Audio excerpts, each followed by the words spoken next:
दोस्तों, आज मैं ऐसे शख्स के बारे में बात करने वाला हूँ और उनके जीवन के विषयों के बारे में आपको बताना चाहूँगा, जिन्हें महामानव भी कहा जाता है।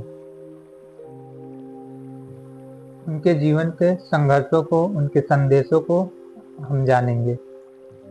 जो आज़ाद भारत के संविधान निर्माता और पहले कानून मंत्री रहे।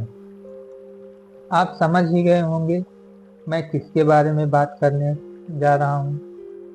तो आइए जानते हैं। भारत रत्न डॉक्टर भीमराव अंबेडकर जी के संदर्भ में, जिन्हें आदर पूर्वक बाबा साहब भी कहा जाता है। दोस्तों, बचपन संघर्षों और चुनौतियों से भरा रहा इनका, और इनका जन्म 14 अप्रैल 1891 को मध्य प्रदेश के महू गांव में हुआ और बहुत ही गरीब, अछूत, अस्पृश्य परिवार में जन्म इनका हुआ। और उनके पिताजी का नाम रामजी मालोजी सकपाल था और माताजी का नाम भीमाबाई सकपाल था। रामजी सकपाल जी ब्रिटिश भारतीय सेना में सूबेदार के पद पर तैनात थे और अपनी सेवा के दौरान ही शिक्षा और अनुशासन पर विशेष ध्यान दिया करते थे। क्या आपको पता है दोस्तों, बाबा साहब कुल कितने भाई बहन थे? बाबा साहब कुल 14 भाई बहन थे, लेकिन उनका बचपन कठिनाइयों से भरा हुआ था। बाबा साहब के छोटी सी उम्र में ही उनकी माताजी का निधन हो गया, जिसके बाद बाबा साहब की देखभाल उनकी बुआ और पिता ने की और उनके पिता ने उन्हें शिक्षा। और उसके बाद बाबा साहब ने अपने जीवन में शिक्षा को ही महत्वपूर्ण हथियार के रूप में अपनाया। और बाबा साहब की 2 पत्नियां थीं। उनकी पहली पत्नी का नाम रमाबाई अंबेडकर जी था और उनकी दूसरी पत्नी का नाम सविता अंबेडकर जी था। दोस्तों, बाबा साहब की पहली पत्नी की मृत्यु हो जाने के बाद बाबा साहब को काफी गहरा दुख पहुंचा और बाबा साहब जीवन में अकेले हो गए और अब वह अकेले रहने लगे दोस्तों। और बाबा साहब का सामाजिक व्यस्तता होने के कारण उनके स्वास्थ्य पर काफी गहरा असर पड़ा और खराब स्वास्थ्य को देखते हुए उन्होंने फैसला किया दोस्तों, अब वह दूसरी शादी करेंगे दोस्तों।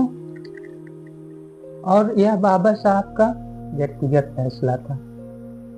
फिर बाबा साहब ने शारदा कबीर जी से दूसरी शादी की, जो एक ब्राह्मण परिवार से आते थे, जो कि पेशे से एक डॉक्टर भी थे दोस्तों। शादी के बाद उन्होंने बौद्ध धर्म अपना लिया और फिर उनका नाम बदलकर सविता अंबेडकर जी रखा गया।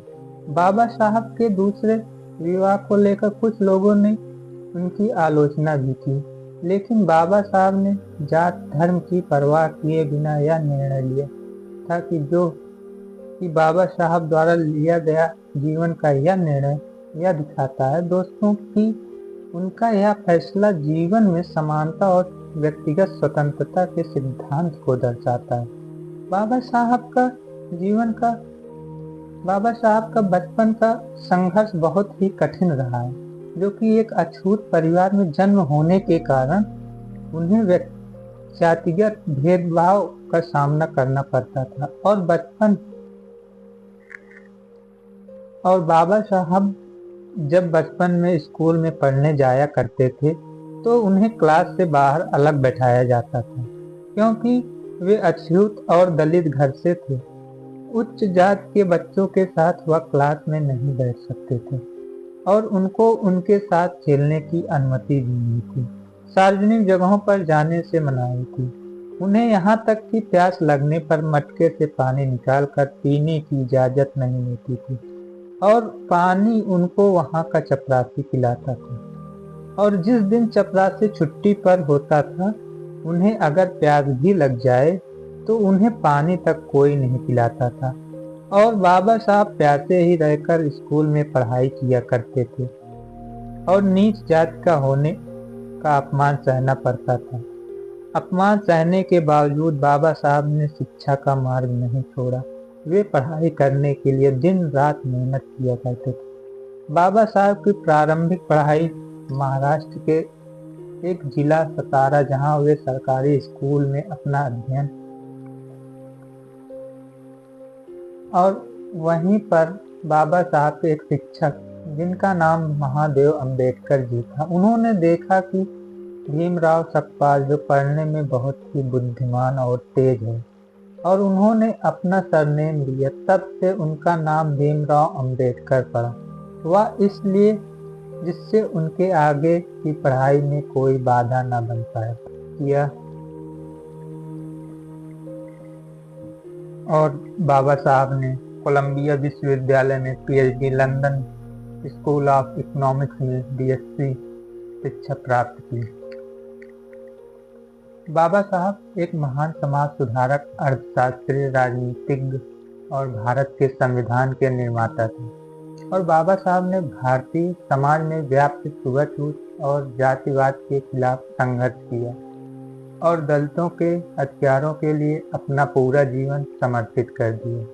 बाबा साहब का शिक्षा और संघर्ष ऐसा रहा है, गरीब महार परिवार में उनका जन्म होने पर उन्हें अछूत समझा गया और सामाजिक भेदभाव होने के बावजूद भी उच्च शिक्षा प्राप्त की। दोस्तों, मैं आपको बताना चाहूँगा बाबा साहब के सामाजिक योगदान क्या क्या हैं। दोस्तों, बाबा साहब दलितों के अधिकारों के लिए संघर्ष किए और उन्हें शिक्षा, सम्मान और समान अधिकार दिलाने के लिए आंदोलन भी किए। बाबा साहब अछूतों के लिए मंदिर प्रवेश आंदोलन हो और अछूतों के लिए मंदिरों के द्वार खोलने के लिए सत्याग्रह भी किया। और बाबा साहब ने पानी पीने के अधिकार के लिए आंदोलन भी किए। और बाबा साहब की सबसे बड़ी योगदान की बात यह है, महिलाओं के लिए उनके लिए हिंदू कोड बिल और महिलाओं को संपत्ति में अधिकार दिलाने के लिए यह कानून प्रस्तुत किया और महिलाओं को अपने राइट्स मिल सके। दोस्तों, बाबा साहब का ऐसा योगदान दोस्तों जो हिंदुस्तान का कोई नागरिक नहीं भूलना चाहेगा और भारत के प्रत्येक नागरिक के दिलों में बसता है। बाबा साहब द्वारा लिखा गया वह संविधान जो भारत के नागरिकों को समान अधिकार देता है। दोस्तों, मैं आपको बताना चाहूँगा बाबा साहब द्वारा लिखा हुआ वह संविधान निर्माण 1947 में उन्हें भारत के संविधान बनाने के लिए संविधान के प्रारूप समिति अध्यक्ष बनाया गया। और फिर बाबा साहब भारत के संविधान को लिखा दोस्तों, जो 26 जनवरी 1950 को लागू हुआ दोस्तों। और हम भारतवासी हर साल 26 जनवरी को गणतंत्र दिवस के रूप में मनाया करते हैं। और जब बाबा साहब द्वारा लिखा गया वह संविधान लागू हुआ तो दोस्तों भारत में पहली बार राजा रानी का शासन पूरी तरह से समाप्त हो गया और संविधान प्रधान लोकतांत्रिक गणराज्य दर्जा प्राप्त हुआ और भारत के पहले राष्ट्रपति डॉक्टर राजेंद्र प्रसाद जी बनाए गए।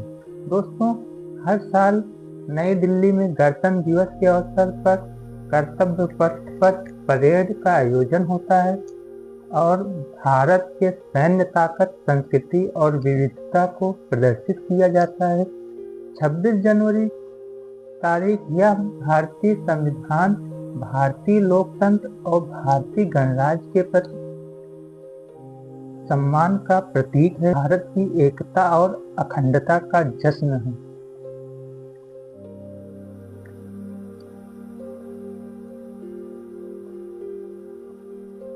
और आइए हम सब लोग बाबा साहब के प्रेरणादायक संदेशों को जानते हैं। दोस्तों, बाबा साहब कहा करते थे, शिक्षा वह शेरनी का दूध है, जो इसे पिएगा वह दहाड़ेगा। का दूसरा संदेश, मैं एक ऐसे धर्म को मानता हूँ जो स्वतंत्रता और भाईचारे को सिखाए। और उनका तीसरा संदेश, जीवन लंबा होने के बजाय महान होने चाहिए। बाबा साहब के चौथा संदेश दोस्तों, अपने भाग के लेखक स्वयं बने। बाबा साहब ने लोगों को समझाया और प्रेरित किया कि वे अपने जीवन की दिशा स्वयं तय करें, दूसरों पर निर्भर न रहें। बाबा साहब कहा करते हैं, धर्म मनुष्य के लिए है, न कि मनुष्य धर्म के लिए है। बाबा साहब का यह संदेश हमें सिखाता है कि धर्म का उद्देश्य मानवता की सेवा और समाज को न्याय और समानता प्रदान होनी चाहिए। बाबा साहब का समाज के प्रति प्रसिद्ध नारा हुआ करता था, संगठित हो, शिक्षित हो और संघर्ष करो, और समाज को यह दिशा देती है और गति प्रदान करती है। और अंत में दोस्तों, बाबा साहब की यह सब बातें हमें यह सिखाती हैं, बाबा साहब के यह विचार हमें समझाती हैं दोस्तों कि शिक्षा ही सबसे बड़ा हथियार है, समानता ही मानवता की नींव है, संघर्ष ही हर जीत की कुंजी है। और अब दोस्तों, मैं अपनी वाणी को यहीं पे समाप्त करूंगा।